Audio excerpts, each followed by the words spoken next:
My name is Belinda, as you know. I'm really happy to be here today. My background is in psychology. I specialized in art therapy, and then I went on to study Hebrew and Jewish studies. And I'm currently doing my doctorate in ancient Greek philosophy. And in all of those different things, I've always been tracing what the human being is and trying to understand who we are a bit better. And what we're going to do today is, in terms of the structure, I wanted to think about it in this way. We're going to be looking at a big painting, and we're going to be zooming into different parts of the painting in order to understand parts of it, right? So we're going to have shades and colors of a certain kind of experience, of a certain kind of way of being, so that we can better understand it. I would really like for us to have a Q&A session toward the end, so hopefully you'll bring some of your questions and we can then have a conversation. I always find that works really well. So, let me ask you, what do Mother Teresa and Iron Man have in common? What do you think?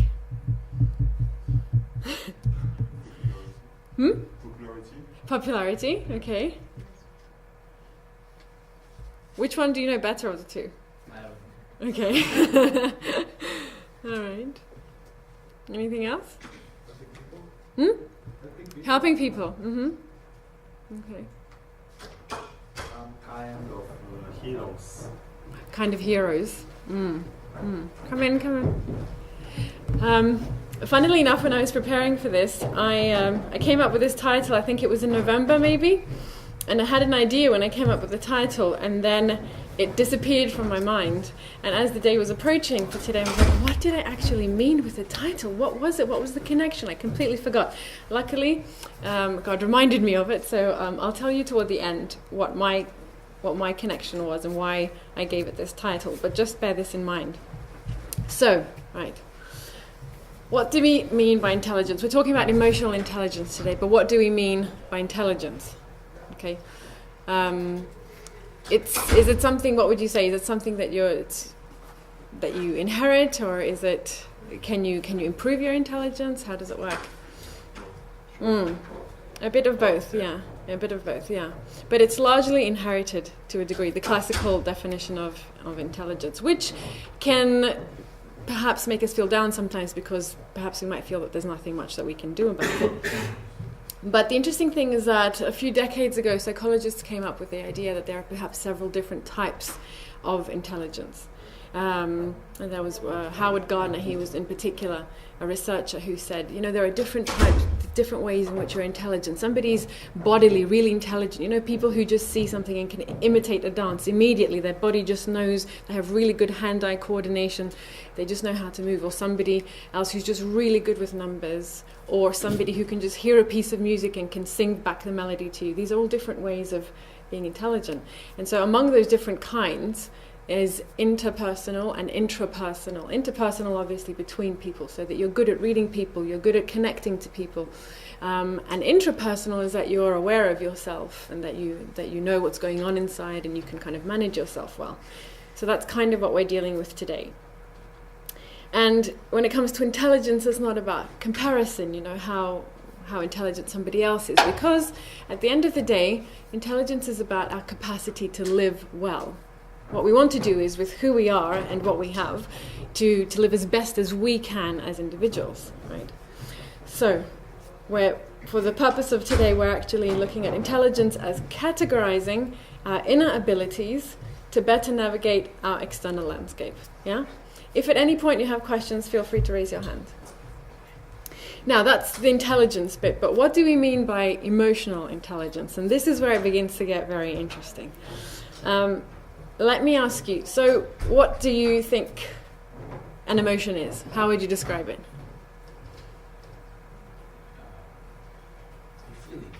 A feeling, okay. Like, yes, go ahead. Fear, okay.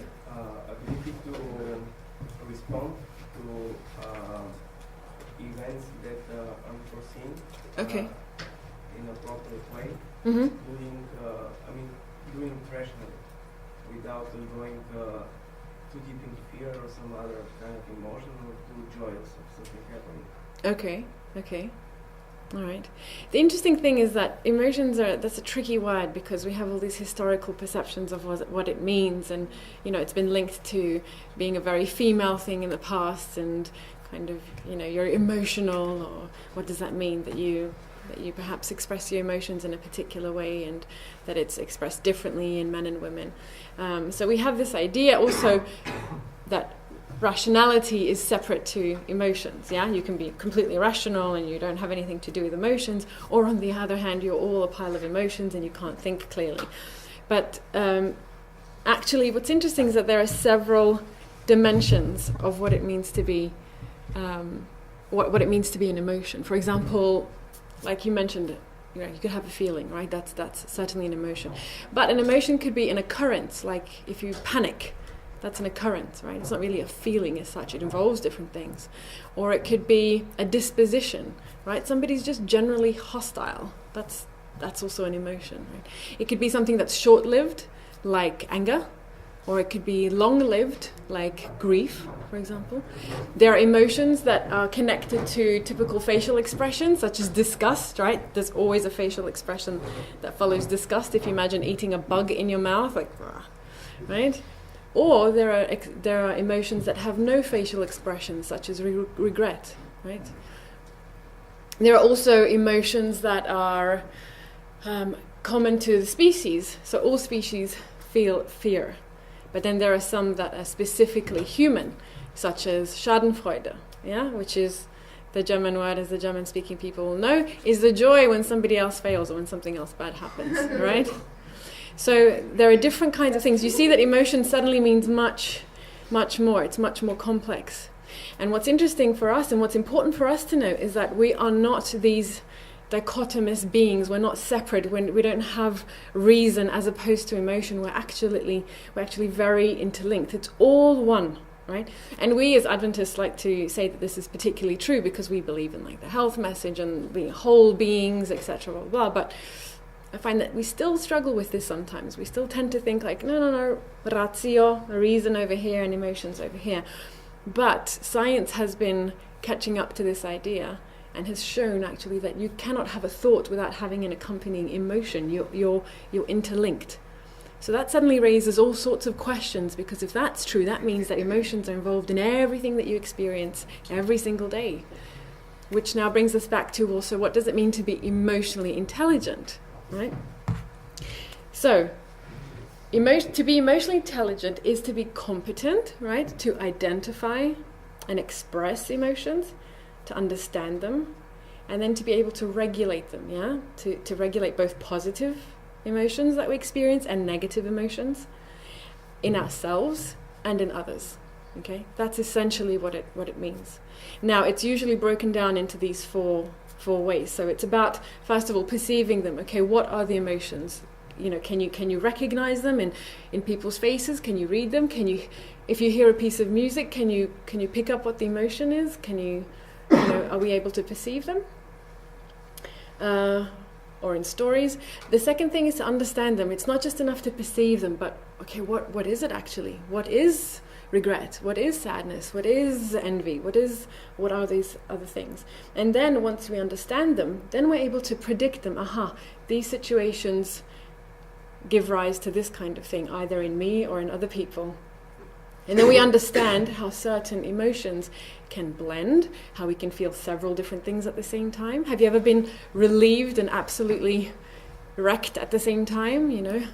I think mothers feel this way when they give birth to their children. They're absolutely overwhelmed with joy and gratitude and all of these wonderful positive emotions, and at the same time they're going through really, really big things that can often carry negative emotions as well.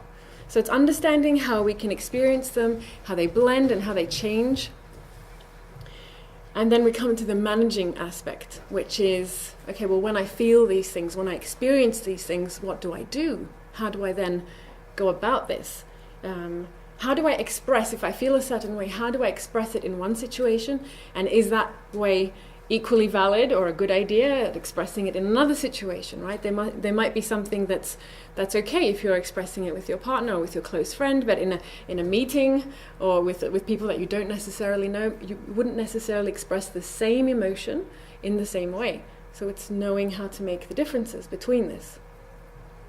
And then finally, using all of this knowledge to then be adaptable and flexible, okay? Because life happens and things don't always go as we think they will. So our ability to then be creative and adapt and be flexible in situations that can cause us to have all sorts of different conflicting and surprising experiences, right? States. Does this make sense so far? Yeah. Okay. Now, why is all of this important? And most psychologists will kind of stop here. And of course, it's about a skill. And we've seen, obviously it's important to be intelligent, to kind of live well as much as we can. It's important to know our emotions and be emotionally intelligent as much as we can. But why? Why in the context of this, in the context of the Bible or Christianity or whatever, why is this actually important? Well, it's because it's not actually a skill. What I'm talking about is not actually a skill. It's a way of being. And what do I mean by this? You see, think about this. All religions have rules and regulations, yeah? They all have borders and parameters that they draw around their domain. And within those parameters, you have, doctrines, ideas of what it means to live that system well, what it means to be a good Hindu or a good Buddhist or a good Christian, right?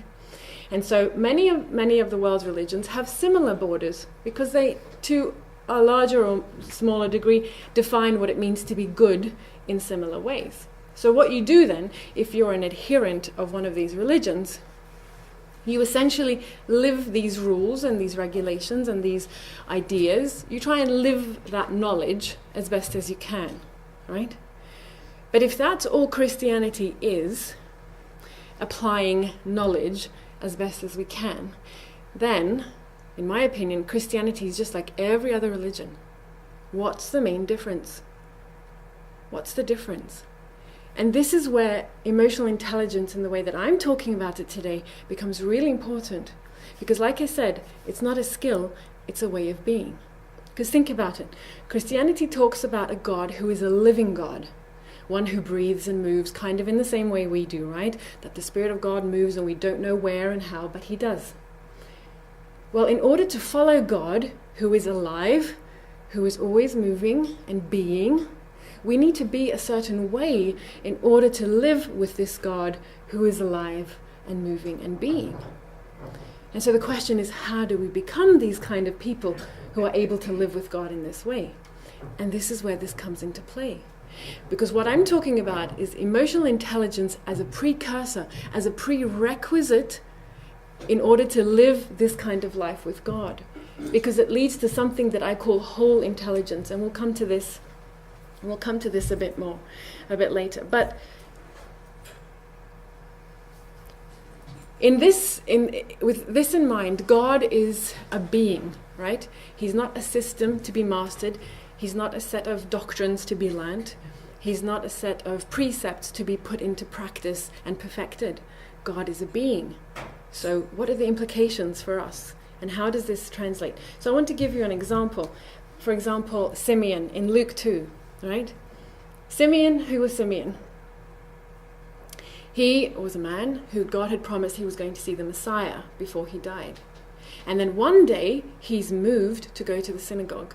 And on that day, he goes to the synagogue, he follows the impulse, he goes there, and there he sees Miriam or Mary and Joseph, and he sees baby Jesus, and he sees the promise fulfilled. Right? Another example, Ananias. God tells Ananias, I want you to go into that street. It's called Straight Street. I want you to go to Judas's house. And there is a man who is praying. And in his vision, he has seen a man called Ananias come and put his hands and pray so that he will receive his eyesight back. Ananias listens to the impulse. He goes to the house. He does that very thing. And Paul, who was the man that was praying, goes on to receive his eyesight and become one of the people who changes Christianity. Now my question is, how do Simeon and Ananias go from A to B? What is it that moves them? How is it that Simeon goes to the synagogue that day? How is it that Ananias goes to that particular street, that particular house? Yes. And notice there's no doctrine here. There's no Bible verse. There is nothing that they could have read in their scripture that would have told them to do this.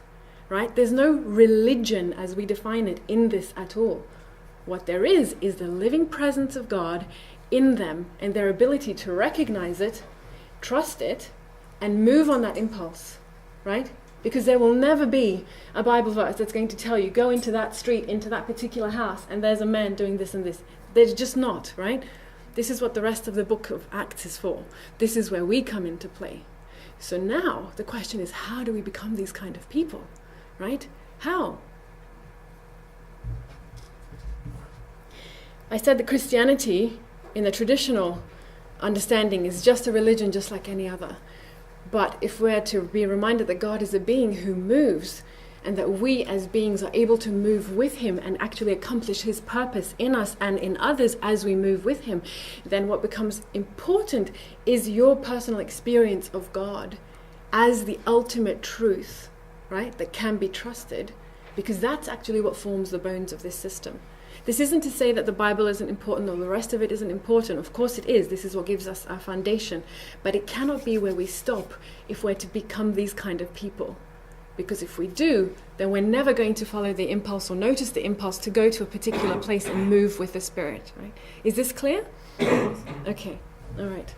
So what I want us to do is to just play around a little bit with a few of these things. So for the first instance, I'm going to play you a piece of music, a very short piece of music. I want you to listen. I just want you to notice how it feels. I want you to just notice, perhaps there will be memories that come to mind, or perhaps some sort of images. Maybe you'll feel something in your body. Maybe you'll get something in your throat, or there'll just be something here, or whatever it is. Just kind of notice how it feels to be in this piece of music.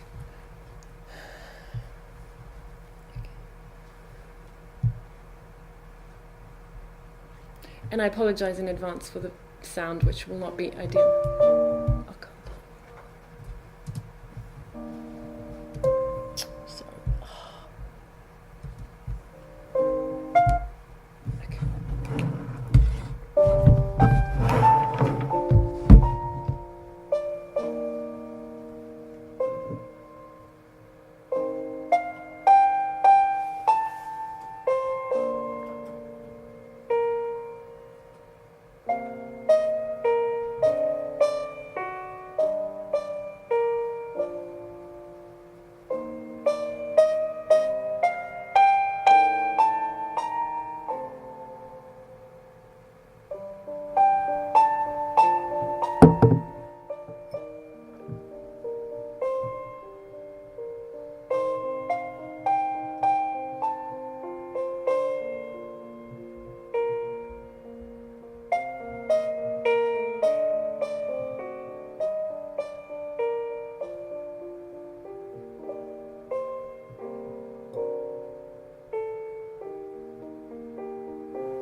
I don't know how much you can hear at the back. I hope enough. So can I dare to ask you if you have anything to share?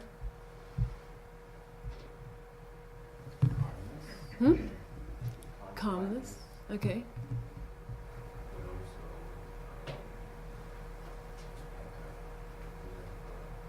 Turmoil inside. Okay. Inner turmoil. Mm-hmm. Then it's like a feeling that goes higher and then quiets. So like a blending of different things, and it kind of changes as well. It's serene. Serene. Okay. Depression. Depression. Depression. By depression, do you mean sad, or what do you mean? Yeah, something. Okay. Okay. All right. Anything else? Reflection. Mm. It's like you're thinking something and you're putting music to what you're thinking. Mm-hmm. Okay. Some kind of longing. Hmm. Hmm.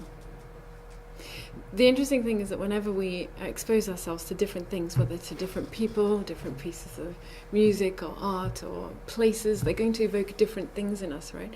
And if we begin to notice how we feel in those situations, then we can begin to notice things about ourselves. And so the idea with becoming emotionally intelligent is if God lives in us, right? If God breathes and moves and etc., and we're to do that with him, then the more we know ourselves, the more we can know the God who lives in us.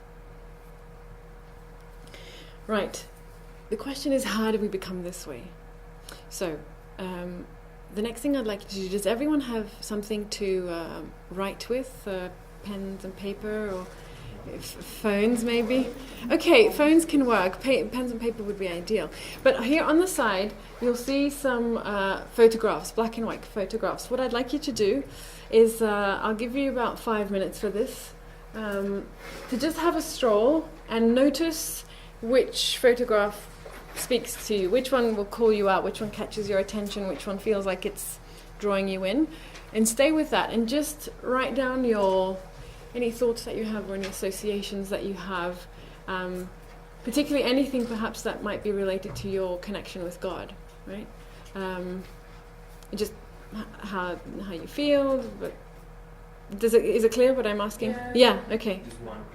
Yeah, just pick one. Look, you could pick several. I envisioned one, but actually if you feel like there are several. But because of the time, I think you can probably only go a bit more into... So I'll let you know when time is up, yeah?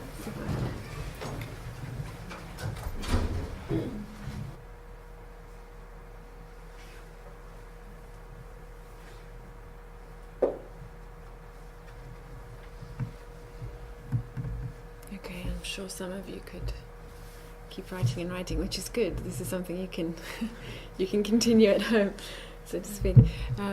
Anything interesting come up for any of you? How easy was it to feel something from the photos? Yes? No? Kind of? I pick up the picture with the women that just hold her a glass of wine and stands like somewhere. Mm-hmm. And I think that the impression there, the emotion there is depression. And I think that the reason about that is, first thing, maybe she has a dream and she loses her focus and her faith in herself, and maybe she has turned her eyes to some material things, and that's why she's drinking alcohol. And at the second reason, I think that her aims and dreams are challenging, and she's feeling not too strong for them.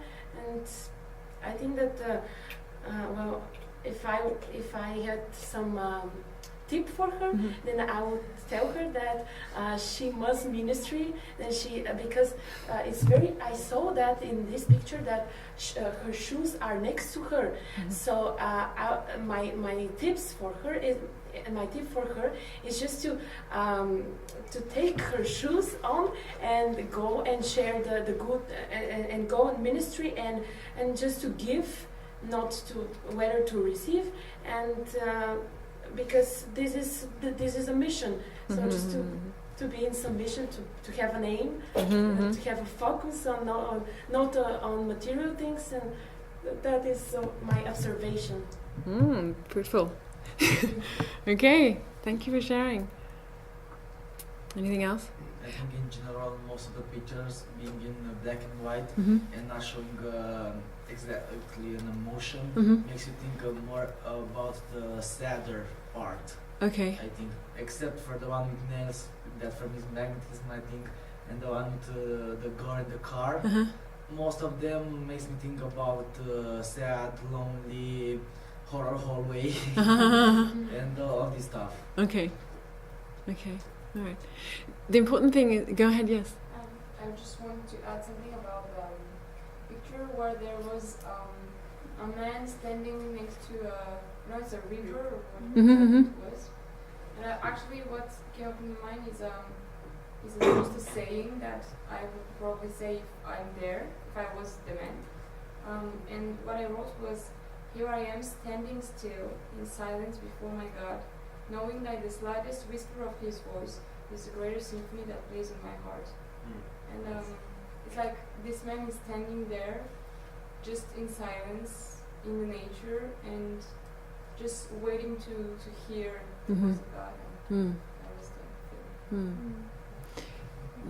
What's important to notice is how it was for you to walk by the photos, and whether you did feel a pull, whether it wasn't so clear, because sometimes these things aren't very clear. We don't, most people most of the time don't know exactly what they're feeling, what they're experiencing, and this is part of why we do these kind of things, right? To start to bring these things to the surface and to start asking our questions. Okay, well, how did I feel? Well, what was it about that? And what do I feel is in there? And you begin to notice little details. And then the further you go down that path, the more neural connections you create in your brain. And the more you do the more you strengthen these connections, and it just becomes a part of you. So that one day you'll no longer have to think so hard about what is it here? What is it will just be there, and you'll know. So there are some practical ways in which we can develop this, but the last thing I'd like you to do before we really dive into it is into small groups of 3 maybe, just share the last, or not maybe even the last time, just a time when you felt God very clearly in your life. It could be this week, it could be in another experience, or in general how you because we're starting to think about this interplay of knowing ourselves and knowing God, and does it feel easy to experience God, to recognize Him in our circumstances or not? And it's okay if it's not. So share this in a few minutes in groups of 3, and then we'll all come back and go head on into this. All right.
That I experienced God,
Two more minutes.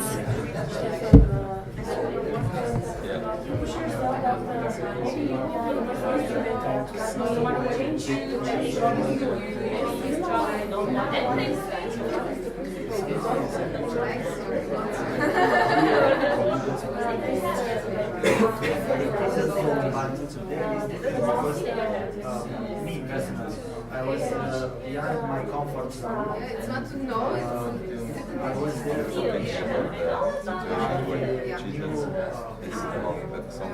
I found there a church that I didn't know. By the way, it's a very people there, nothing almost about this. But the feeling and their very similar.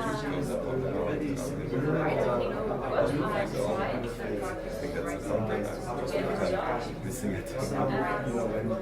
Every element made me feel like this is the God.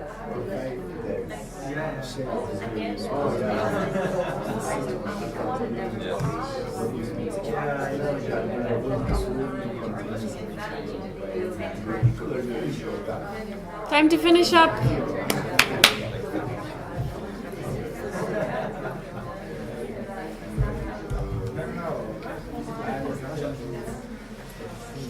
Sorry, I know you could talk much more about this. It was just to give you a taster. I'm just curious, how many of you shared something quite recent, maybe even from the last few days? Okay, all right, interesting. Okay, quite a few of you, which is good. So the question is, how do we become this way? So it begins with cultivating an intentional awareness, right, of ourselves within the scope of our walk with God. What does this mean? Well, it means something like self-monitoring, which is a word that basically describes you're paying attention to yourself during the day. Okay, you go about your work and you noticed, okay, in certain situations I tend to feel this way. When I talk to this person, I always feel a bit agitated, or I always tend to feel, what are these things? Or whenever this situation seems to arise, I tend to feel this way, or just different things. How maybe your day will start one way and then suddenly there'll be a switch and you'll find yourself going on a different trajectory, and just noticing these things.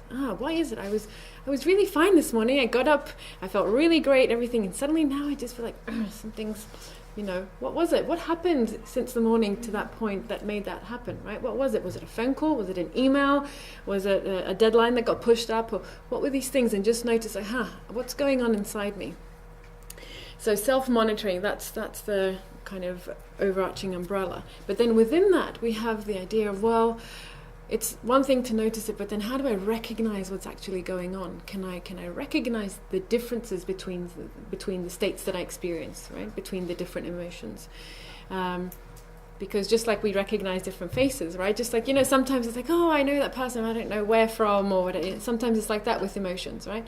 But other people, you know exactly who they are. As soon as you see them, you know their name, you know everything about them, right? So the goal is, with our emotional intelligence, to become more like that when we see our emotions, when we experience something, that we can immediately know, like, oh yeah, that's what's going on, okay.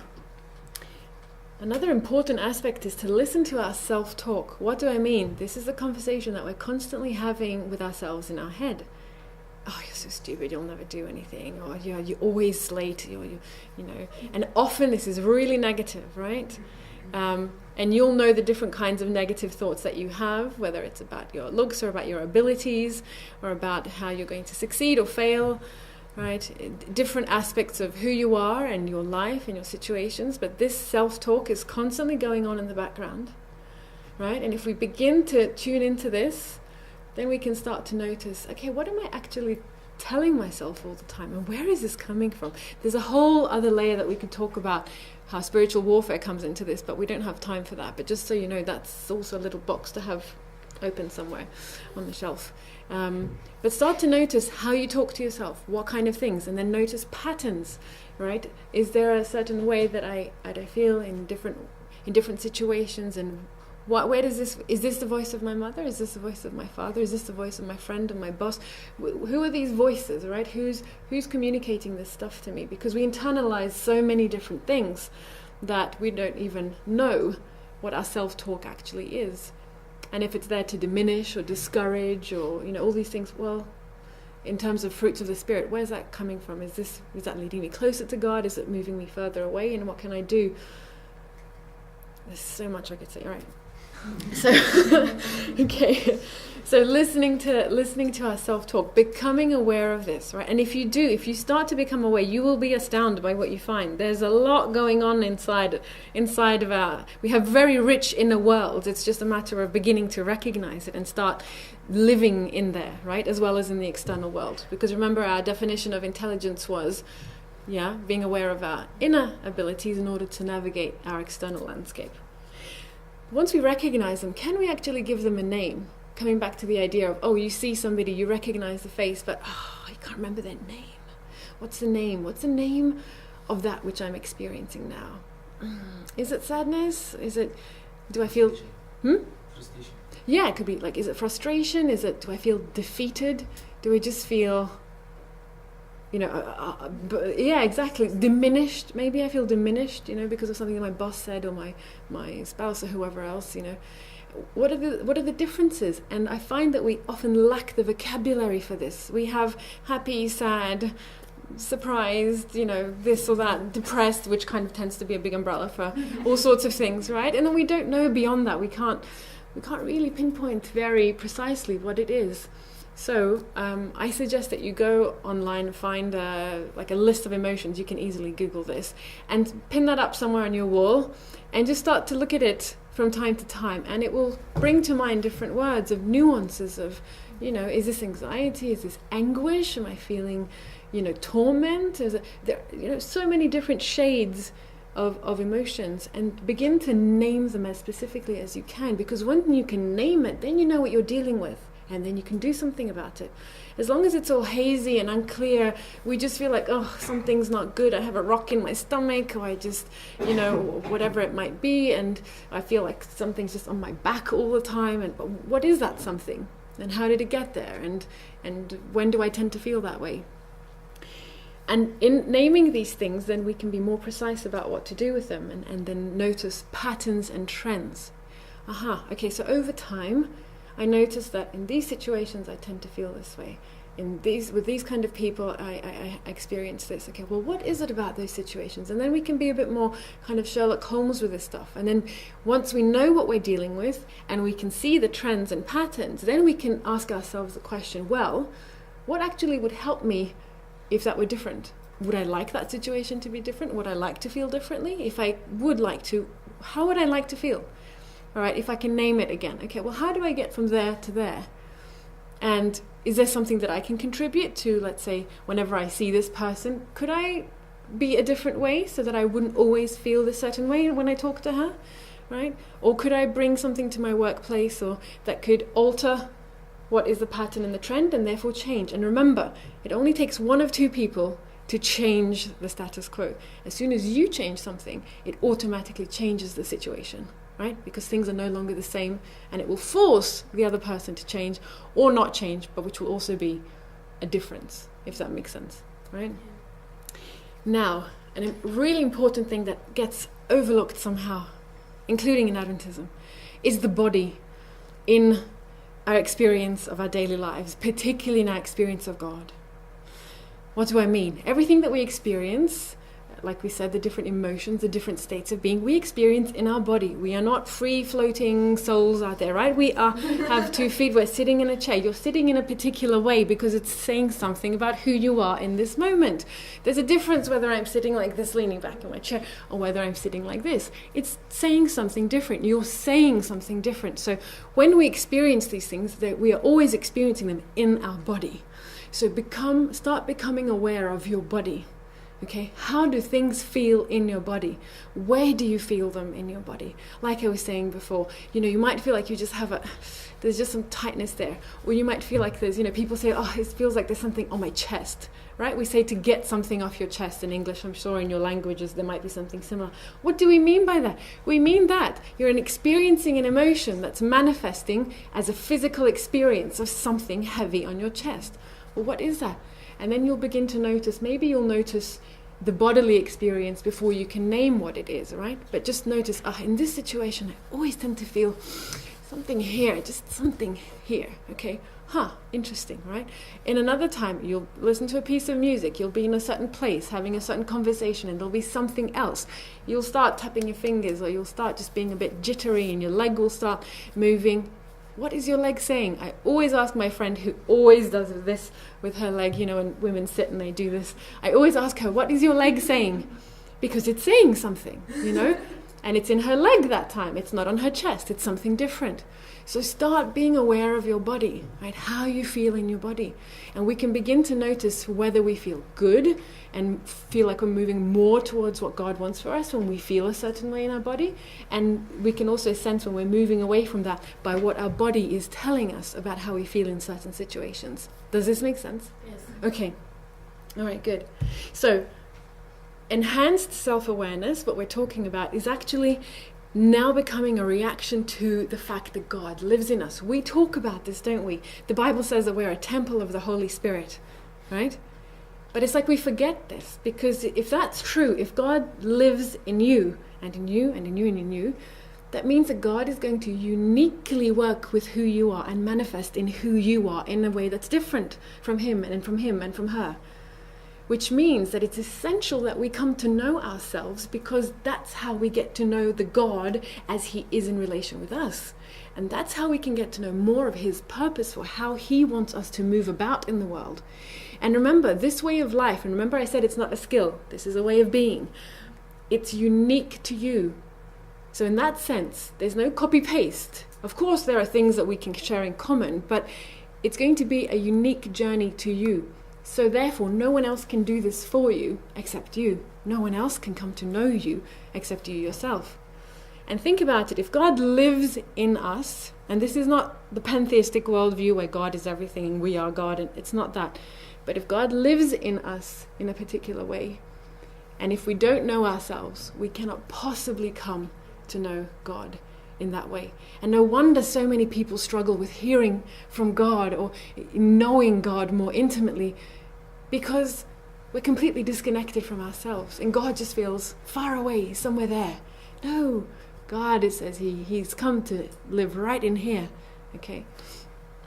So, whole intelligence, this is what I'm talking about. So you start by noticing these things first. Then you begin by discerning, because once you notice it, then if with the spiritual layer, you have to notice the difference between these things. Simeon needed to know that impulse from all other impulses to know to actually go to the synagogue, right? Otherwise, it could have just been, he could have thought to himself, that's a crazy idea, why would I go today? Or maybe he had already been, right? Maybe this was his second trip to the synagogue. Who knows?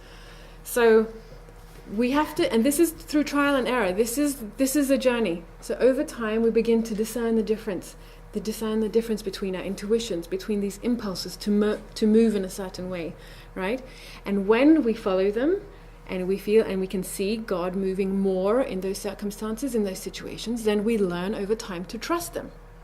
Okay? And the more you trust that, the more you're able to be courageous and move with it every next time.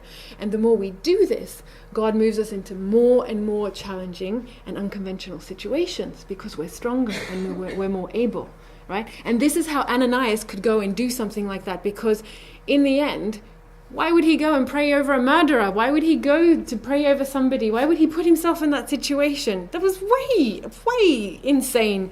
I mean, what are we talking about? This guy was murdering Christians left, right, and center, and suddenly Ananias is supposed to go to the house where this guy is and pray over him so that he could see. Ananias didn't know God's plans. He didn't know who Paul was going to be.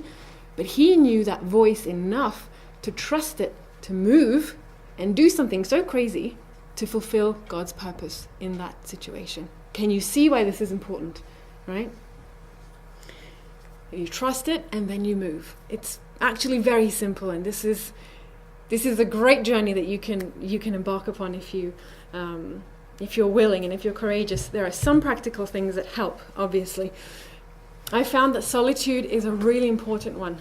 So there was a time many years ago when I did some volunteering with ADRA, and I went to Yemen, and Yemen is a kind of place where I didn't notice this until I came back to Europe, but Europe is full of lights and noise and music everywhere, and it's really, really busy. It's really full on for the senses, and Yemen is not like that at all.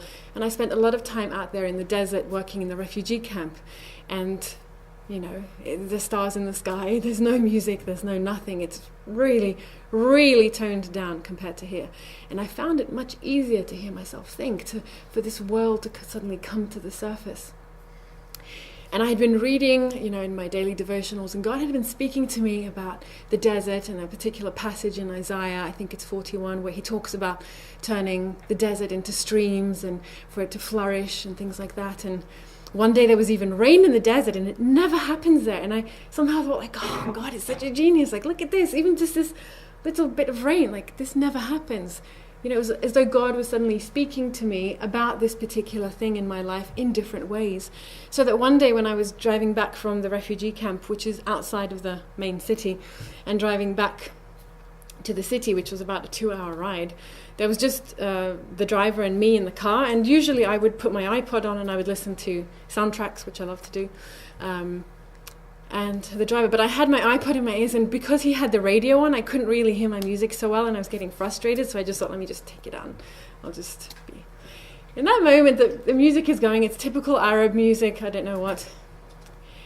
At a certain point, I hear the radio station changing, remember old school how it used to be, you can hear all the different sounds, but his hand isn't actually touching the radio, he's driving, and the radio station changes.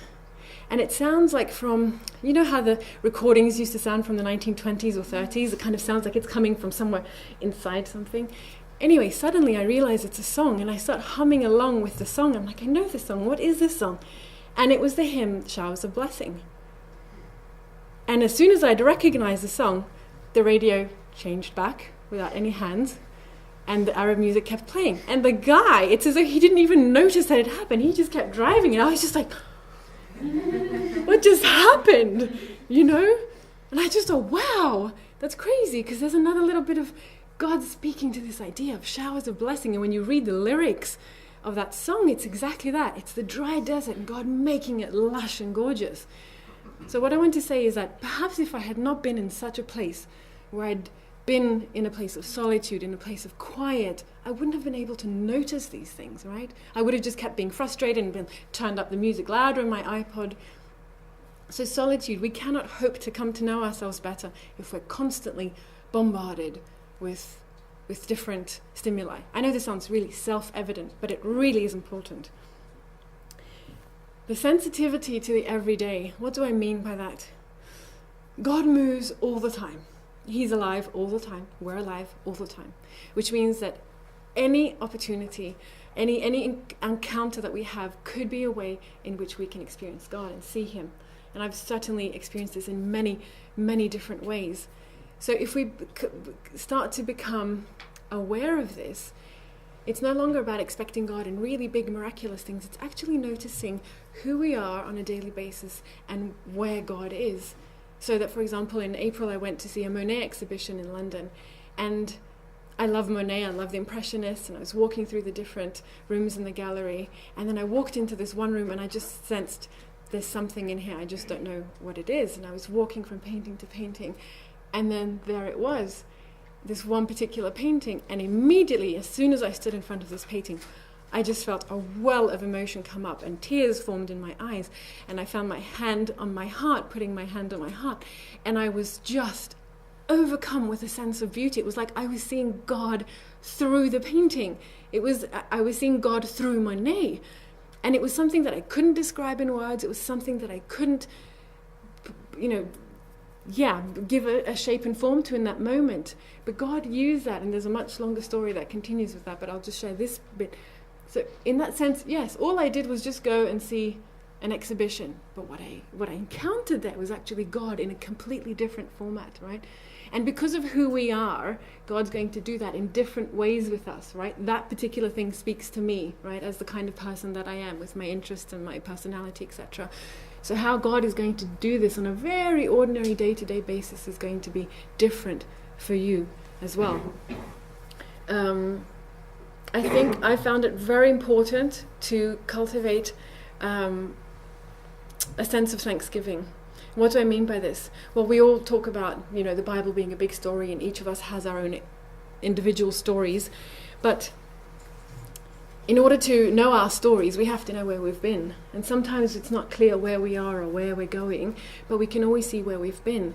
And if we've been tracking things, if we've been tracking God in some way in our lives, if we've been keeping tabs and making these connections and noticing patterns and trends in ourselves and in God, then it's easier to trust wherever we are in that moment, even if it's not clear yet, right? And it's important that if we're not clear about where we are or what we're going through, to stay with that ambiguity, not to push forward into just finding answers, right? Because stay in that place and keep inviting God to speak into that until it becomes clearer, and then we move forward. But if we constantly cultivate this idea of being thankful for how God has led us in the past, and this is a very biblical thing, right?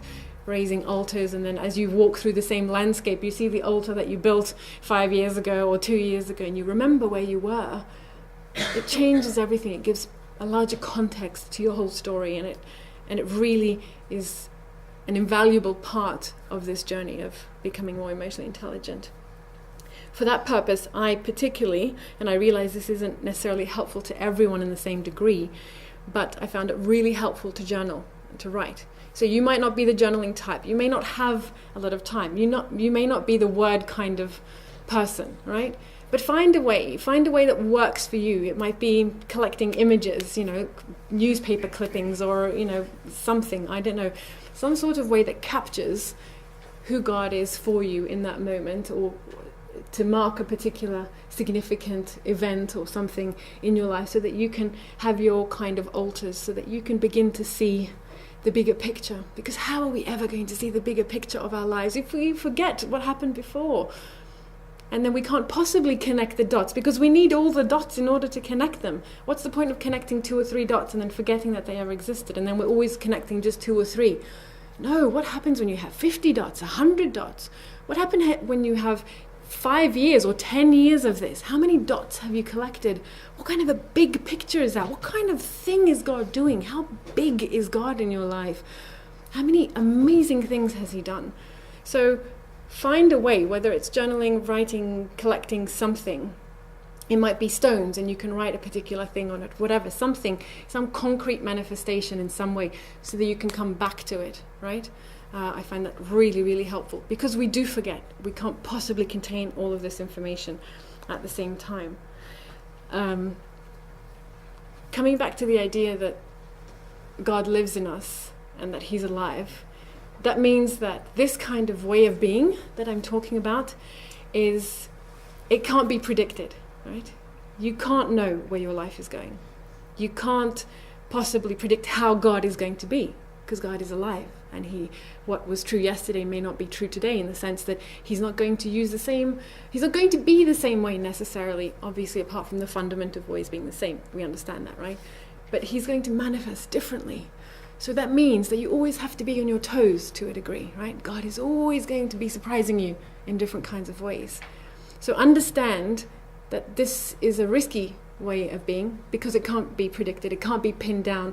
I've been to churches where people actually screw the chairs into the floor of the church so that it would be easier just not to have to move chairs around and things. I just think something about that just deeply disturbs me, because I just think that's so not how God is, because what about if God wants to move that chair tomorrow and we've just put screws in it so that this is how it is, No, God's alive.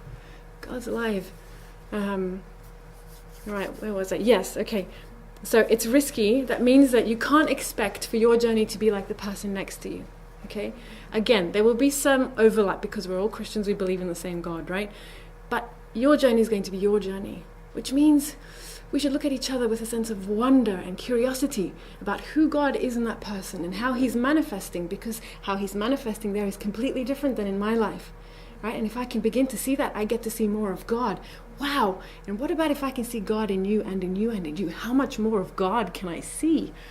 And this is the whole point of church. Church is us moving through our lives with God, encountering other people. That's what church is. And the more we get to see God in other people, that's church, right? That's church. Because God, we can't possibly contain all of God as one individual. That's why we need each other. And that's the beauty of all of this. It can't be predicted. It cannot be replicated. It's unique to you. It's risky. It is utterly non-religious, right? But it's thoroughly biblical, okay? And to close with, what do Mother Teresa and Iron Man have in common?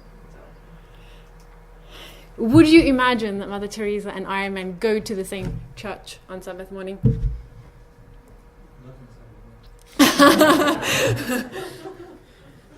This is actually the idea that I had when I was thinking about this, because I was thinking, who would ever imagine that Mother Teresa and Iron Man could ever be put in any category that would resemble the same kind of category? How on earth? How? But if the Spirit of God lives in this person, and if the Spirit of God lives in that person, right? Two people who look completely different, who sound completely different, who have different dispositions, personalities, lifestyles, everything. But if the Spirit of God is in them, wow, that suddenly makes them the body of Christ. And so understand that as God can manifest in you, so he can manifest in somebody, and it's going to look completely different. But keep your eyes open, because as long as it's God, that's what counts actually.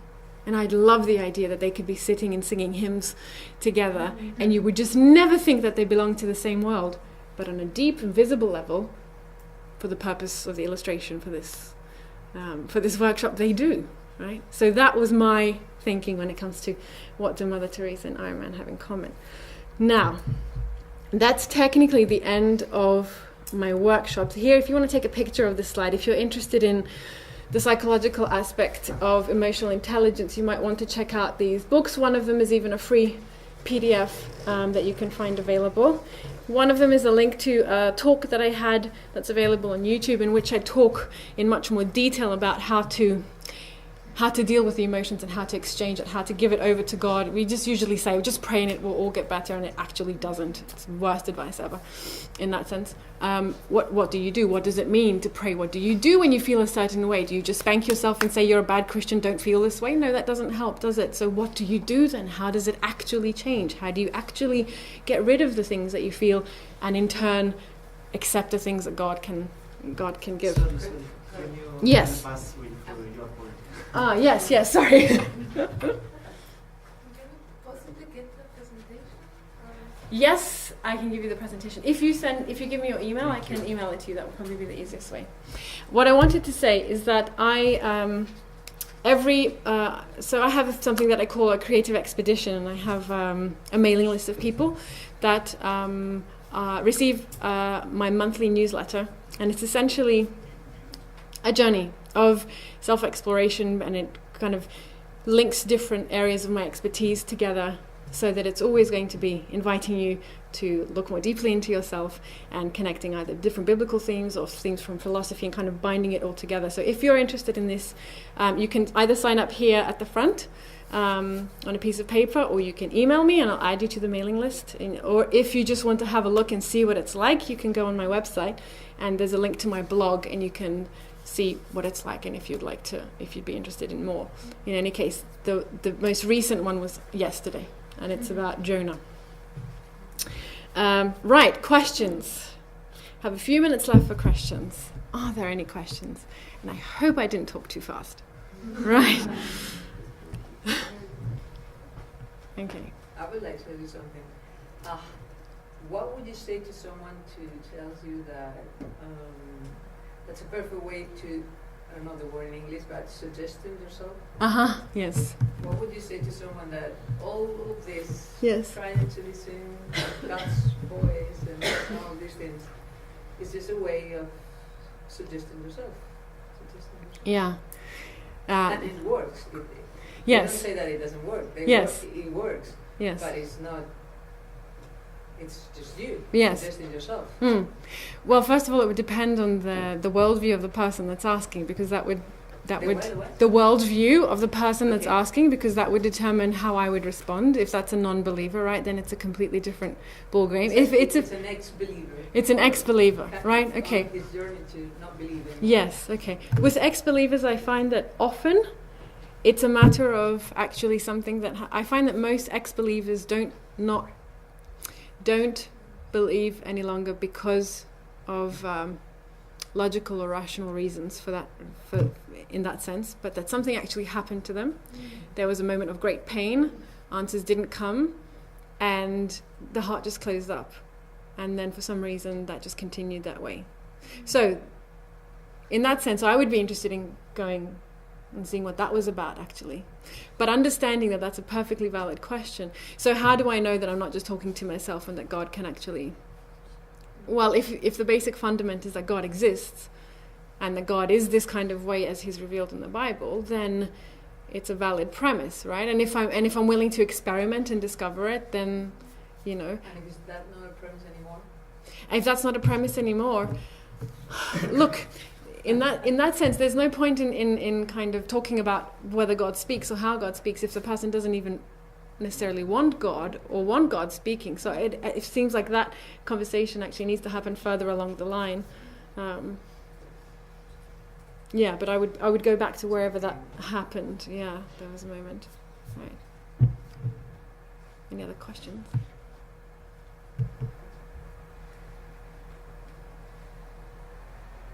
I know it always takes some time sometimes for things to come, but... So what you basically suggest is that we use our rational side to perceive and get to know our emotions. That's what you're saying. Well, I'm saying that your reason and your emotions are one big thing that's interconnected. So in getting to know ourselves, we get to know both of them, yeah, and use different aspects of ourselves in different situations to get to know ourselves better, yeah. And what would be the you talked in the beginning about the common objective, so to speak, religious image of God. Yes. Just we take from the Bible. Mm-hmm. How do you relate this experience of knowing yourself to the other one, like more objective? How are they related? Are they opposed or are they together somehow? Are they helping each other? The objective view, meaning the typical view of Christianity as a system of... No, I think he means the non-individual. Like you made Ananias as an example. Okay. He had an individual experience with God. Okay. Where you would not find the Bible verse telling you should go to that house. How does that relate to like the more general view of principles, I guess? Yeah. How it relates to general principles of Christianity and general view of God. Okay. More common. Okay. So, is there any maybe a conflict between my experience of God and what I think or my church thinks or teaches, the Bible teaches about God? Certainly, how do we put together if there's conflict? well, again, depends what the conflict is, because sometimes conflicts have nothing to do with biblical truth. Conflicts come from cultural preferences or traditions or all sorts of different things. Yeah, exactly. Yes. So in that case, I wouldn't be worried about any kind of clashes. And I think this is where the Bible as a varied text actually helps, because we get to see many different people's stories, the ways in which God moved in many different people's lives, right? So that we can actually get a flavor of, okay, actually this reminds me of this, or that we have something to work with as a basis.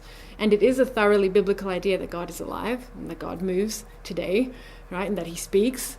And that His speaking isn't just a voice, that He speaks I can't remember which one now, that God's voice does things, right? So when God speaks, it's a manifestation of something changes in reality. So in a sense, God spoke when that radio changed, right? So we begin to think about how God speaks in a different way. And I think the experience of different people in the Bible can help us distinguish, well, is this biblical to a degree, right? But this is where it also comes in. We have to know the voice of God for ourselves, right? And if it's in line with the Bible, then...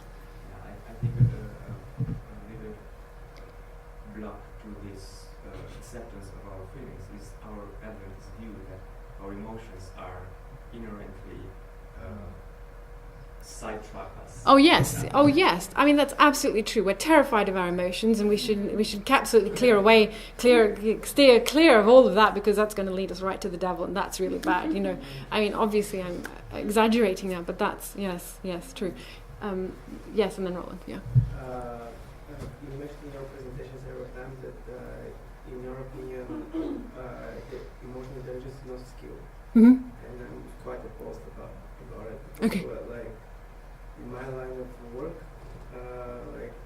we try to teach emotional intelligence to youngsters, to people, and it's for practice, a lot of practice, and it's breaking patterns. Yes. That when you're in a situation, people that it could be taught, it could be learned, Yes. it could be mastered. So yes. Oh, definitely. it's kind of a skill. Yes, of course. I probably should rephrase it. It's not just a skill, because the way that I'm talking about it isn't as just a skill that you learn. It's a tool you put in your pocket and you go on. It changes the way that you are, right? And it's a way of being. But yes, certainly. And it's definitely something you can acquire and you can grow in that. And I think it's a very good idea to teach young people this. And also, probably, the presentation was short because I'm very interested in this topic, and I have attended lots of seminars. What you're talking about the body, like the physiology, like it's we try to pay attention to that, to how people are like they should be physically fit, how they should stay. For example, if someone is squished or something, you don't allow it or something like that. Yes. So that you're in better state to perceive what's happening around you. Yes, definitely true. I just always find it quite ironic that Adventists are so big on the health message when it comes to food and exercise, and completely forget the inner world. Like, just unbelievable. Roland. I would be interested in maybe your experiences of expressing your creative and aesthetic. Like it almost seems like something that's a need. Yeah, at least for you personally, maybe for many others. And there is not so much room sometimes in church maybe to express this kind of experience or this kind of way. And what are your experiences in a church context where is the room for you personally to experience this or to express this? I don't know where that room is. Honestly, yeah, I don't. I've been in more traditional roles. I've been worship leader. I've organized concerts. I've recorded albums. I've been kind of involved in church activities that have to do with, let's say, more creative aspects, musically, particularly, and things like that. But I don't find that generally churches are open to this kind of way of being, this discussion, this kind of way of being, because it's, again, because I was saying it's different. It can't be pinned down. It doesn't fit very neatly in categories. And what do you mean God spoke to you in this way? And what do you, like, it's just, I don't know. I think creative people struggle a lot in the Adventist church. And I think we're beginning to wake up to that. But I think it's going to probably take a long time until we get to a place where we actually create a space for that's integrated. And yeah. Have you experienced, like, the way that you talk about this topic being compared to something like mysticism?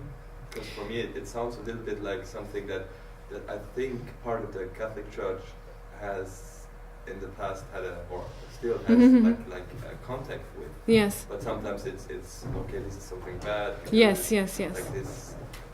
Yes.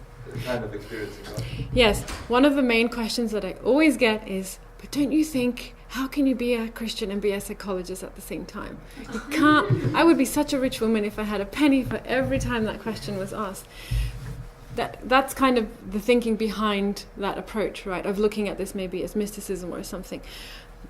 This is why I emphasize that it's biblical, because I do find that it's absolutely biblical, but I do find that we just don't talk about it, and we certainly don't talk about it like this, because we come from a tradition that has been not only very anti-Catholic, but very, very anti anything that's not word, that's not explicit, that's not in a particular context. Everything outside of that scares us terribly.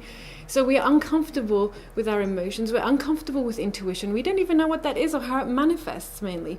We're certainly uncomfortable with the idea of God moving in all of these unexpected ways.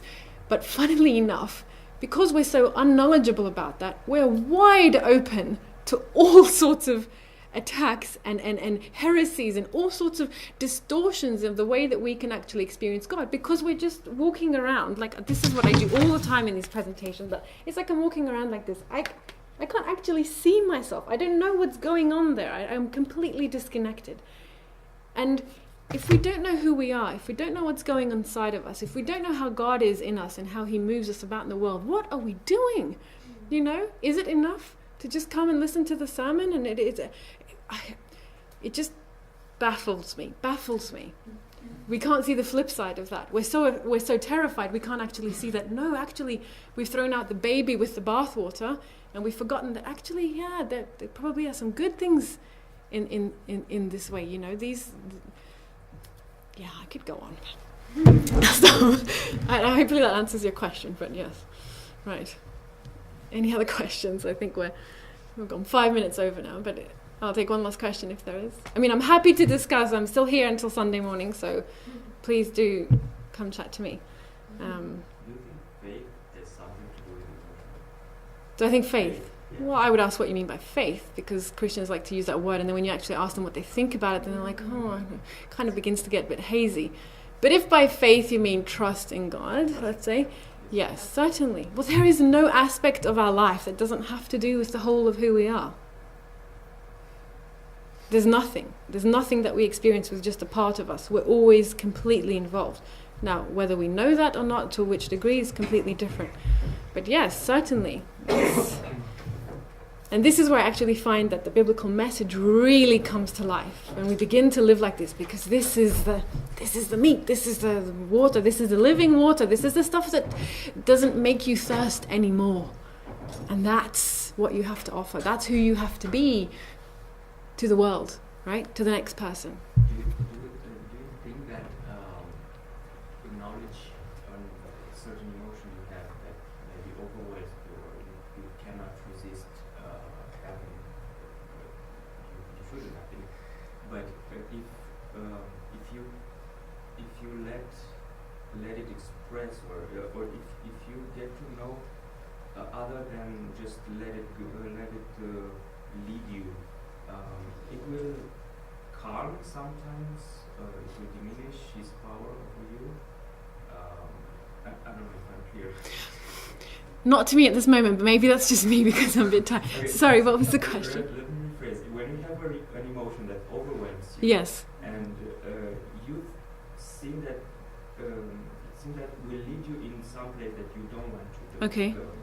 What do? You cannot control it, but is this approach you are suggesting, that you acknowledge the emotion and try to see where it's coming from? This process would help.